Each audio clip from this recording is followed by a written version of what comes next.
257 വർഷങ്ങൾക്ക് ശേഷമാണ് കേരളത്തിലെ തിരുനാവായയിൽ കുംഭമേള വരുന്നത്. ഞാൻ നേരെ പോയത് കുറ്റിപ്പുറത്തു നിന്നും തവനൂർ ഭാഗത്തേക്കായിരുന്നു. തവനൂർ പോയാലൊരു ഗുണം എന്ന് വെച്ച് കഴിഞ്ഞാൽ നമുക്കിതാ ഈ ത്രിമൂർത്തികളുടെ ക്ഷേത്രം ആദ്യം തന്നെ കാണാൻ പറ്റും. ബ്രഹ്മാവ്, വിഷ്ണു, ശിവൻ ഈ മൂന്നുപേരുടെയും ക്ഷേത്രം ജസ്റ്റ് ഒന്ന് കണ്ട് നേരെ നിളയിലേക്ക് ഇറങ്ങി.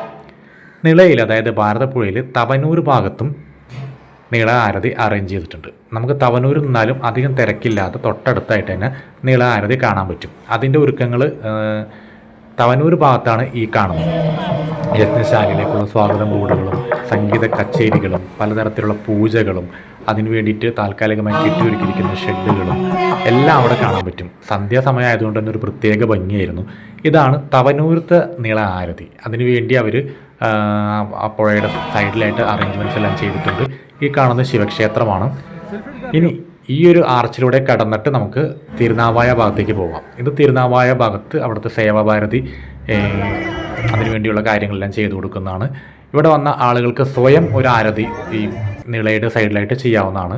നമുക്ക് ചിരാതിയിൽ ദീപം കത്തിച്ചുകൊണ്ട് ഈ നിള ആരതി ഓരോരുത്തർക്കും സ്വയം ചെയ്യാവുന്നതാണ്.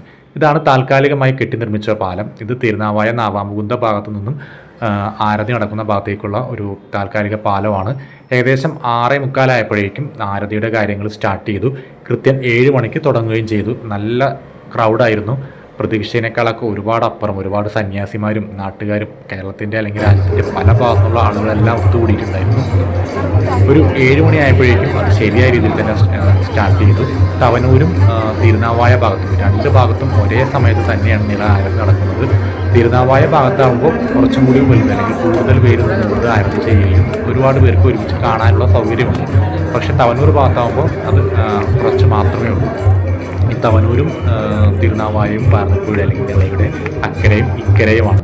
അപ്പോൾ ഞാൻ ഈ ആരതിയെല്ലാം കണ്ടിറങ്ങിയ ശേഷം താൽക്കാലികമായി നിർമ്മിച്ച പാലത്തിലൂടെ തിരുനാവായ ഭാഗത്തേക്ക് പോയി. കാരണം ഞാൻ വന്നത് തവനൂരിൽ നിന്നായിരുന്നു.